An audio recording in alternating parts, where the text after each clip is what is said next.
मेरी माँ सरस्वती बाई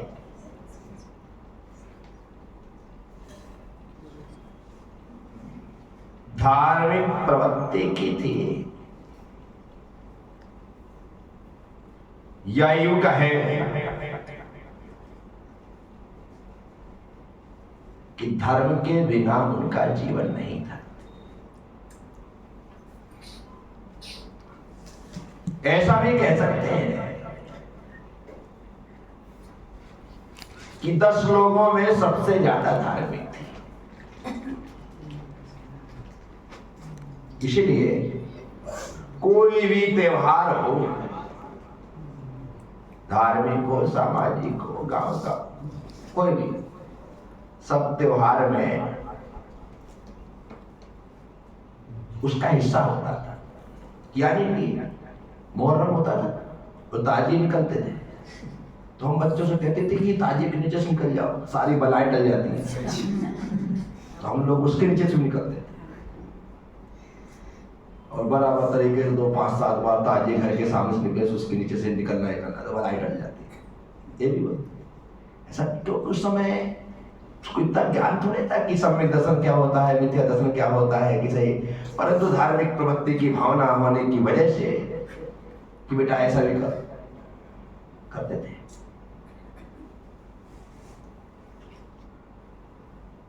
घर में धार्मिकता का वातावरण, रोज शाम को दिया जलाना, इसकी दैनिकचर्या में शामिल है।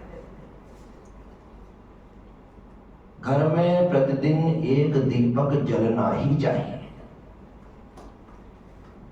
घर की निगेटिविटी को खत्म करने के लिए, नकारात्मकता को खत्म करने के लिए एक दिया तो कंपलसरी है। चूल्हा भले मत जलाना, लेकिन दिया जरूर जलाना।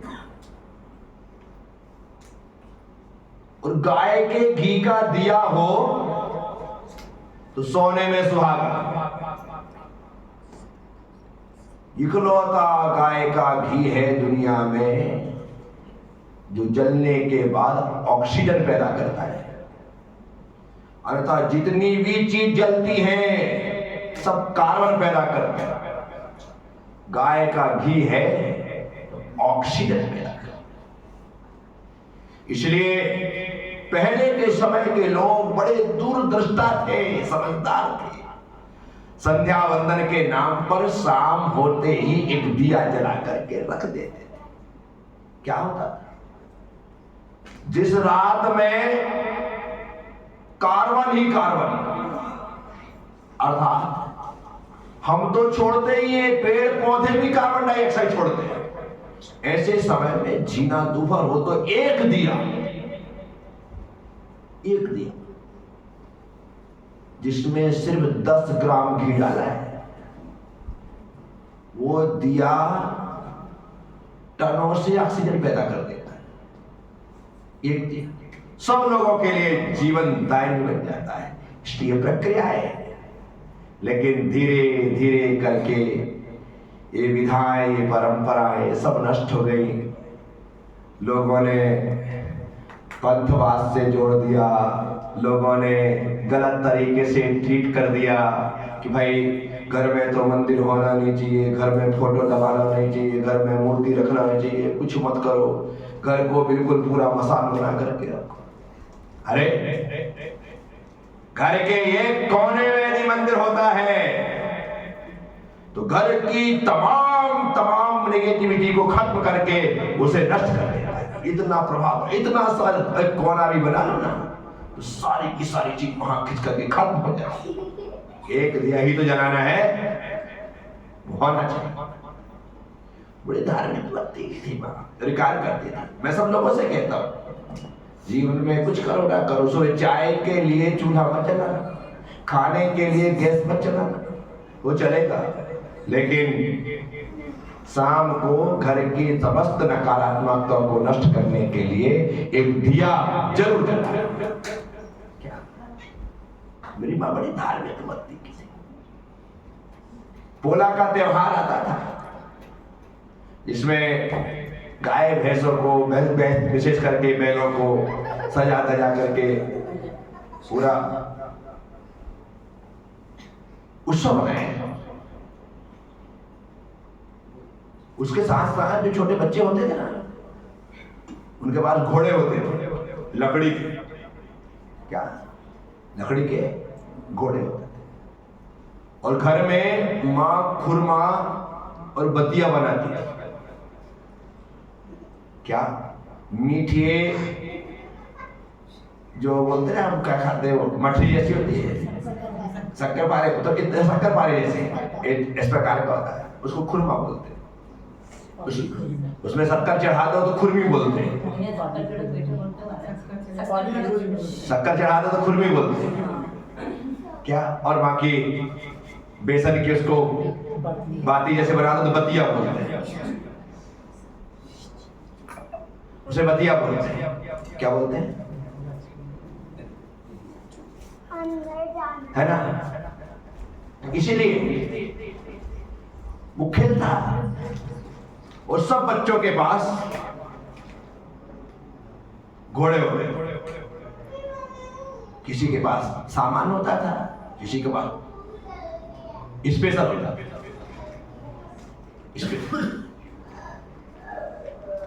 किसी को पटिए के काट करके बना देते थे, और किसी का तो बिल्कुल वाकई भी घोड़ा। अब हमारा सरपंच का बेटा सत्येंद्र तिवारी हमारा दोस्त था, पिछले साल उसके पास शानदार घोड़ा आ गया, जैसे घोड़ा होता वैसे घोड़ा आ गया। पूरे बाप रे, लगी रहता कि यार ये सरपंच आदमी, मेरे बाप को घोड़ा तुम का है ही। बस उसके घोड़े को देख करके अपन उसी साल सोच लिया था कि बेटा अगले साल तेरे से अच्छा घोड़ा ना लाया तो मेरा नाम मिलेगा, अगले साल इससे अच्छा घोड़ा चाहिए, कुछ भी हो जाए। क्योंकि इस बार तो उस घोड़े के सामने अपना घोड़ा बेकार हो गया, साला ले जाने का माने नहीं करे, क्या ले जाओ। लेकिन घोड़ा लेकर के झाड़ पे ये लगे रहते थे, घोड़ा चल करके किसी पेड़ के नीचे निकल जाते थे, और वहां बैठ करके खुरमावती आराम से खाते थे, पानी पी लेते थे, जाते थे, बस कार्यक्रम चलता था। बस इस बार अपना तो वो था कि घोड़ा न आए, महीने भर पहले से ही माई नया घोड़ा चाहिए, हम मंगा देंगे, टालम टोल चल रहा है, माई नया घोड़ा चाहिए, अगले साल मंगा दे। अरे बाप रे, अगले साल, इसी साल बना घोड़ा। जब मैं बहुत जिद करने लगा तो माई ने सुंदर से कहा कि जा, सुंदर सर मेरे से 12 साल बड़ा था, तो सारे की सारी जिम्मेदारी उसके हाथ में होती, मैं इसको घोड़ा दिला ले बाजार ले गया, मेरे लायक एक भी घोड़ा नहीं मिला, क्योंकि अच्छा चाहिए था ना, एक भी घोड़ा मेरे लायक उससे अच्छा हो सत्येंद्र तिवारी के घोड़े से, तो ही मजा है। नहीं तो घोड़े ऐसे तो बहुत सारे घोड़े, फिर तो गधा ले आओ ज्यादा बढ़िया। नहीं लिया घोड़ा, रोते हुए आ गए, तो नहीं घोड़ा लूंगा तो उससे ही अच्छा लूंगा। अब मैं इतना ज्यादा जिद करने लगा, इतना जिद करने लगा कि पिताजी को, जिन्हें हम प्यार से, प्यार सम्मान से बापा बोलते थे, क्या बोलते थे, बापा, बापा बोल, बस अब क्या है। बापा ने कहा कि गुड्डू चुप जाओ, तुम्हारे लिए हम बहुत अच्छा घोड़ा ला करके दे। मैंने उनकी बात पर विश्वास किया और चुप रहा। मुझे मालूम था इलाके में, और वो आए दिनों जानवर का व्यापार करते थे, तो कभी केवलारी जाते थे, कभी सिवनी जाते थे, कभी भोमा जाते थे, कभी नगरपाड़ा जाते थे, कभी लामटा जाते थे, कभी जहाँ हमको लगता था कि पशुओं का बड़ा मेला लगा है, चलो खरीदने जाएंगे। मैंने कहा एक न कहीं से लेकर के मानना पड़ेगा। ऐसा घोड़ा आया, ऐसा घोड़ा आया, घोड़े को देख करके तो अपने को लगा कि हाँ, गांव में अपन रहते हैं, अपने आप सेट हो गए। घोड़े को देख करके जिसने देखा घोड़ा वो दंग रहेगा कि यार घोड़ा तो विवेक के पास है, घोड़ा तो विवेक के पास। बस ऐसी खुशी जब बच्चे को मन माफिक चीज मिल जाए, खुश होने वाला तो एक पेंसिल से खुश हो जाता है, लेकिन यदि कोई चीज की जिद हो रही है और वो चीज खुल जाए तो फिर कहना ही क्या है। उस बार का जो बोला था, निश्चित तौर पर उस घोड़े के कारण ऐसा लगता था कि जैसे अपने लिए विशेष हो, वो मैंने जिद की। आप ऐसा भी कह सकते कि वो पहली जिद और आखिरी जिद थी, क्योंकि पहले के बच्चे इतने जिद्दी नहीं होते थे, क्योंकि उनकी पूरी होती नहीं थी। ज्यादा करे तो एक दो खाओ और मुसीबत, जिद करो और मार मिले, चीज तो मिलती ही थी। तो पहले के बच्चे जिद्दी नहीं होते थे, जो माँ परोस दे चुपचाप खा ले, वो ऐसा कुछ नहीं होता था। उनने दे दिया दाल भात तो खा गए दाल भात, उनने दे दी गिलकी की सब्जी तो खा ली गिलकी की सब्जी, उनने परोस दी लौकी की सब्जी तो खा ली लौकी की सब्जी, जो दे दे।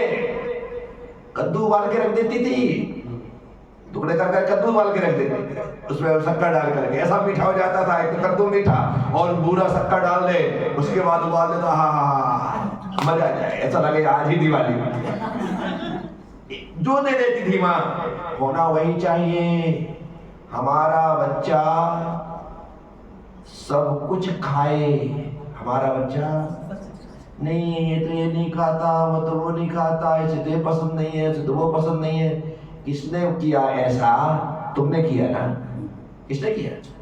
हमने उसे ऐसा बनाया है, जो दो अपने आप भूख लगेगी ना सब खाएगा। भूख नहीं होने पर नाटक होते, कब होते? भूख नहीं होने पर नाटक होते, और भूख हो तो सारे नाटक खत्म हो जाते, सारे नाटक खत्म हो जाते। भूख होनी चाहिए।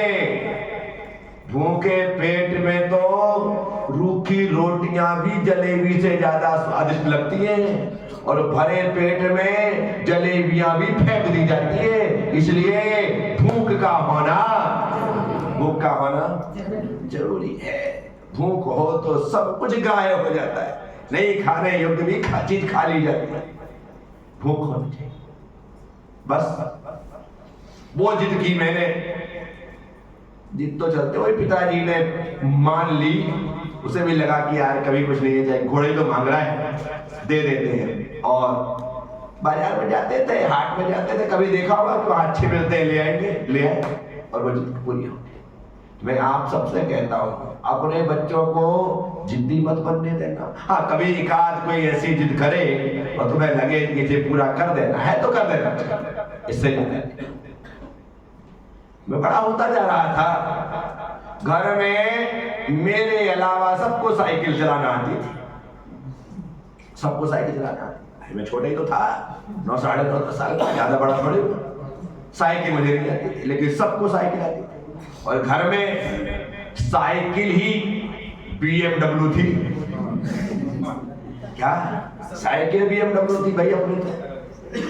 बड़े भैया देखो तो छोटे देखो तो सब साइकिल से, जो खेत जाने वाले हो बैलगाड़ी से, और जल्दी जाना तो छकड़े से। एक घर के साधन थे और उनसे ही काम चलता था। साइकिल BMW की तरह से काम करते थे। गांव में पहला स्कूटर आया था, वो भी मेरे दादा के बड़े बेटे रविंद्र भैया लेकर के आए थे ना। तो गांव के लोग इस स्कूटर देखने आते थे। हम लोग तो दिन भर हाथ लगा लगा छू करके देखते थे स्कूटर, ऐसा स्कूटर आया है। जब हम लोगों के गांव में पहली टीवी आई थी ना, स्कूल की छुट्टी हो गई थी, पहली टीवी आई थी, स्कूल की छुट्टी।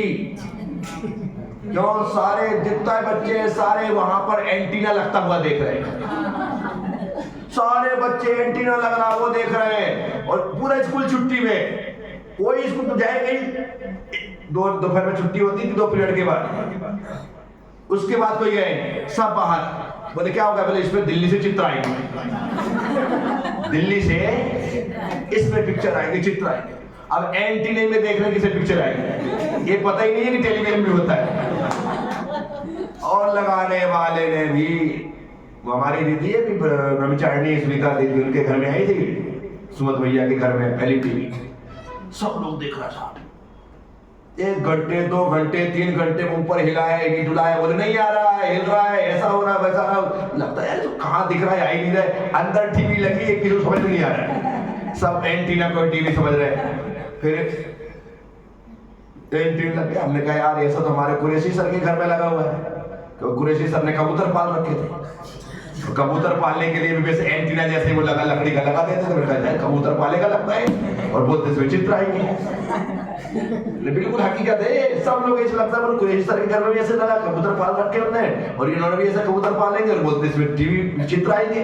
दिल्ली से कुछ नहीं दिखा, सब लोग अपने अपने घर, क्योंकि टीवी तो अंदर घर में रखी थी, हम लोग एंटीना देख कर यही निकल गए।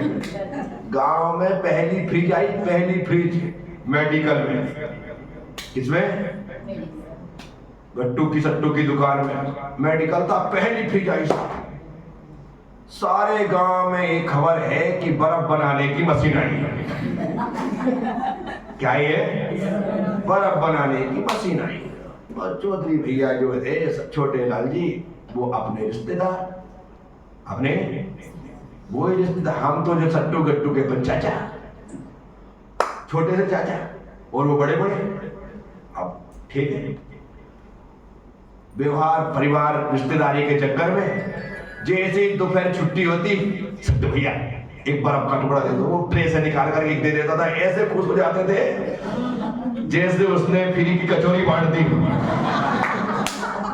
एक बर्फ का आइसक्रीम दे दियो, ऐसा लगे भाई आइसक्रीम खिला दिया हो, कुल्फी दे दियो, एक बर्फ का फीका टुकड़ा देता था, ऐसे चाटते थे, अरे और मजा आ गया। अपने को मालूम था कि सबको देने वाला नहीं है, वो जमाना था कि हमने सबने देखा है। स्कूटर आई तो, टीवी का एंटीना लगा तो, फ्रिज आई तो, ऐसा देख करके आजकल के बच्चे कैसे माहौल में पैदा हुए हैं, कैसे माहौल पैदा? आजकल तो इनके लिए कोई हॉस्टल लगता ही नहीं है। हम लोगों को हर चीज आश्चर्य सी लगती थी। नागपुर से जब बड़ी हमारी जो दीदी दादा की बेटियां थी सरोज सरला, उनकी शादी नागपुर में हुई थी, अच्छे रईस घर में, तो वो 4 व्हीलर से आते थे। अरे बाप रे, जब 4 व्हीलर से आ जाते थे ना, कमाल हो गया। आज तो कोई स्कूल ले जाएगा, सब गाड़ियों की, जहां भी गाड़ी जाए उसके पीछे भागो। कोई दूसरा बैठने का काम कहाँ, जबकि दीदी के वो थे, जिया जी थे, सबसे हम चाहे तो बैठने का काम नहीं, पूछ बोलने की हिम्मत ही नहीं कि हमको बिठा दो 2 मिनट के लिए। बैठने मिल जाता ना तो उस समय अपन ही प्रधानमंत्री होते, ऐसी स्थिति थी वो समय।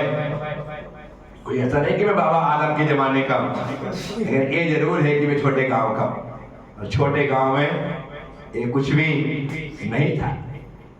तो साइकिल का क्रेज था, मुझे साइकिल नहीं आती थी, नहीं आती थी। मैं जिद करने लगा अपनी बड़ी बहनों से, सुदर्शन से, कि मुझे भी साइकिल। अब इतनी बड़ी साइकिल तो पहले सिखा देते थे, कैंची। क्या सिखाते थे? एक पाँव इस पेडल में, दूसरा उसके अंदर से डाल करके ऐसे चलो, टेढ़े, और उसमें भी के वो पढ़ो। बताइए, आप भी सीखी होगी लगता है, ऐसी हद धीरे धीरे। अब कैंची चलाना, एक पत्थर पर के पास में खड़े हो जाओ, पाँव रखो, वहां डालो, एक ने पकड़ रखा है, धक्का दे दिया, 2-4 कदम चल लिया, पहले ही कदम में गिर जाओ धड़ाम से। और गिरने का मतलब है, परंतु सीखने का जुनून छिलने पर, फूटने पर, टूटने पर भी नहीं, कुछ नहीं हुआ, फिर चालू। और धीरे धीरे करके अपन कैंची चलाना सीख गए। अब तो बोलो क्या काम है घर में? काम बोला नहीं कि अपन सबसे पहले तैयार। क्यों? साइकिल आ गई, तुरंत बाजार जा करके वो चीज ले आना। परंतु बहुत गिरा। वो पैडल होता था ना, पैडल पावर पैदल ही निकल गया, खाली मुंह बचा। हमारे भाई वगैरह ऐसे कि भाई कम से कम पैडल लगवा दो, वो भी नहीं लगवाया, वही खाली डंडी लगी हुई है। ऐसा बुरा गिरा मैं अभी भी यहाँ पे गड्ढा कहाँ गए रे, पूरा वो पैटर्न ऐसा घुस गया, ये यहाँ घुसा, यहाँ देख रहा हूँ ये ऐसा घुस गया। अब घुस गया पाँव में पैटर्न, वो नौकर होती इसमें, घुटने में घुसा, ऐसी तकलीफ की कोई खून ही खून हो गया। अपना वही घरेलू उपचार, फटाफट अपना कार्यक्रम किया, वो करने के साथ ही खून बंद। हंस रहे यार, सोनू तू तो अभी तक करता है। हमने तो समय किया तो अभी तक कर रहा है। तुरंत से अपना एंटीसेप्टिक खून बंद। और माँ ने सिखा रखा था, कभी कुछ लग जाए, घाव पड़ जाए, गड्ढा हो जाए तो उसमें कपड़ा या कपास जला करके भर देने का। क्या कितना भी गहरा गड्ढा हो, कोई टाके आगे थोड़ी लगते हैं, कितना भी गहरा गड्ढा हो जाए, कपास जलाओ या कपड़ा जलाओ और भर दो, बस। गड्ढा हुआ, अपन ने जलाया कपड़ा और भर दिया अंदर, भर दो। आप वो कपड़ा तभी निकलेगा जब गड्ढा पूरा भर जाएगा। आप तुमको कोई टेंशन लेने की जरूरत। ऐसा कई बार हुआ, कभी यहाँ कभी वहां, जहां लगते रहे अपन जला जला कर के कपड़े कपास भरते रहे। रुई निकाल लो गद्दे से, वही भर दो जला कर, बिल्कुल ठीक। आज की तारीख में है, इतनी सी खरोच आ जाए,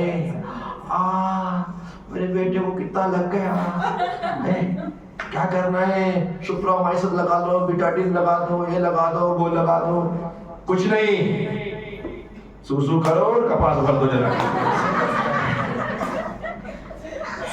हो गया खेल खत्म। कोई घर में बोलने की जरूरत ही नहीं कि ऐसा वैसा हो गया है। ऐसे आनंद के साथ साइकिल अपन सीख चुके हैं, लेकिन अभी साइकिल बड़ी ही है। गांव में साइकिल की दुकान है संतोष जी, स्वामी संतोष भारती की, उनकी साइकिल की दुकान है। वो किराए पे साइकिल देते हैं। क्या करते हैं? छोटी साइकिल, बड़ी साइकिल और बड़ी साइकिल, बस। पैसे मिले 2-10 पैसे देते थे पिताजी खर्चे के लिए। क्या पॉकेट मनी 10 पैसा, कितना? 10। 5 पैसे में दोनों जेब, अपनी विद्याबाई थी वहां पर पीपल के पेड़ के नीचे बैठती थी, चना मुर्रा बेचती थी। क्या बेचती थी? चना मुर्रा बेचती थी। 5 पैसे में चना मुर्रा से दोनों जेब फुल हो जाते थे, 5 पैसे बच जाते थे। वो 5 पैसे जो बचते थे उसको संभाल के रखते थे कि कभी अपने को गर्मी की छुट्टी में बर्फ खाने के काम लगेंगे या फिर साइकिल का किराया देने में काम लगेगा, तो पैसे इकट्ठे करते रहो। तो ऐसा करके साइकिल किराए में लेते थे आधे घंटे के लिए। कितने घंटे के लिए? आधे घंटे के लिए। और कभी भी आधे घंटे वापस लाके दी। आधे घंटे का पौन घंटे तो 15 मिनट आकर के यहाँ पर बहाना बनाना, चेन उतर गई थी, ऐसा हो गया था, वैसा हो गया था, वो चिल्लाता रहा, कोई बात नहीं, अपना दिया लाया और चल दे। और उससे छोटी साइकिल चलाना सीख गया बहुत अच्छी तरीके से। ये काम चलता रहा। बस अब मेरी उम्र बढ़ती चली जा रही है। मैं तकरीबन 9, साढ़े 9, 10 साल का इस पोजीशन में आ चुका हूँ। क्लास भी बढ़ रही है, योग्यता भी बढ़ रही है, सब काम होने लगा है। अब आगे क्या होता है, किस प्रकार से होता है, अब और घटनाएं अपन सुनते रहेंगे और आगे बढ़ते रहेंगे। बोलिए महावीर भगवान की।